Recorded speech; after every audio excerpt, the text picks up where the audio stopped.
அவி அப்படின்னா யாகத்துல இடப்படுற நெய் அரிசி. பாகம் அப்படின்னா பங்கு. யாகத்துல சிவபெருமானுக்கு அவிர்வாகம் கொடுக்கறது ரொம்ப முக்கியம். யாகத்தோட முடிவுல மந்திரம் ஓதி நெருப்புல இந்த அவிர்வாகத்தை சமர்ப்பிப்பாங்க. அதாவது யாகத்தின் மூலம் தேவர்களுக்கு உணவளித்து அருளை பெறும் முறைதான் அவிர்வாகம். தாட்சாயினி தன்னோட கணவனான சிவபெருமானோட வார்த்தையை கேட்காம கணவருக்கு அவிர்வாகம் அளிக்காமல் போன தன்னோட தந்தையான தட்சனின் மாளிகைக்கு போவாங்க. அங்க தட்சன் மகள் அப்படின்னு கூட பார்க்காம நீ சிவனின் பத்தினி தானே அப்படின்னு சொல்லி உதாசீனப்படுத்திடுவாரு. இதனால கோபம் கொண்ட ஈசன் வீரபத்ரரை அனுப்பி யாகம் செய்யறத தடுத்து அழிக்கவும் செஞ்சிருவாரு. அதுக்கப்புறம் சிவனை விட்டு பிரிஞ்ச பார்வதி தேவி, எனக்கு இந்த பிறவி வேண்டாம், தட்சன் மகளாக இருக்கிற இந்த பிறவியை விட்டுட்டு வேற எங்கேயாச்சும் நான் பிறவி எடுக்க அருளணும் அப்படின்னு சிவபெருமான் கிட்ட வேண்டுறாங்க. சிவபெருமான் சிரிக்கிறாரு. அவரோட சிரிப்புக்கும் ஒரு அர்த்தம் இருக்கு.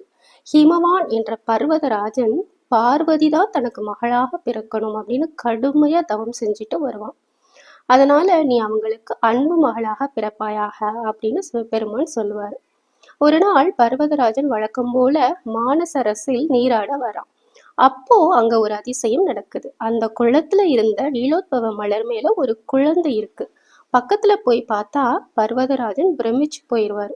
ஏன்னா அந்த குழந்தை 4 கரங்களோட கரும் கூந்தலோட பிறையோட வடிவம் தாங்கி குளிர்ச்சியான பார்வையும் குவிந்த புன்சிரிப்பும் மதிமயக்கிற கருவிழியும் கொண்டு கண்ணை கவர்ற மாதிரி இருக்கு. அந்த குழந்தைய கையில் ஏந்தி வீட்டுக்கு வருவாரு. அதை பார்த்து அவரோட மனைவிக்கு ஒரே மகிழ்ச்சி. அதை வாங்கி உச்சி முகர்ந்து மகிழ்வா.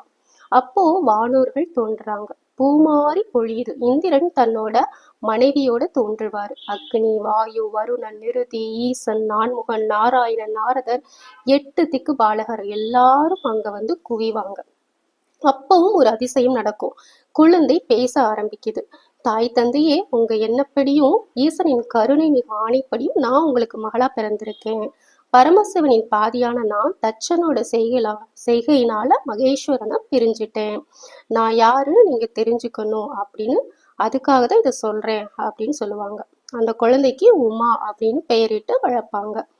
5 வயதை கடந்ததும் உமாதேவி தன் தந்தை கிட்ட நான் மகேஸ்வரனை தொழுது தவம் செய்யணும் அப்படின்னு சொன்னதும் அவரும் அதுக்கு தேவையான பொருட்களை கொடுத்து இமயமலைக்கு பரிவாரங்களோட அனுப்பியும் வைக்கிறாரு. பர்வதராஜன் மகளா வளர்ந்த பார்வதி தேவி மிக்க மகிழ்ச்சியோட இமயமலை அடைந்து சின்ன வயசுலயே சிவத்தை நினைச்சு தவம் செய்ய ஆரம்பிக்கிறாங்க. இந்த கந்தபுராணத்தோட தொடர்ச்சியை அடுத்த பதிவுல பார்க்கலாம். வெற்றிவேல் முருகனுக்கு அரோகரா.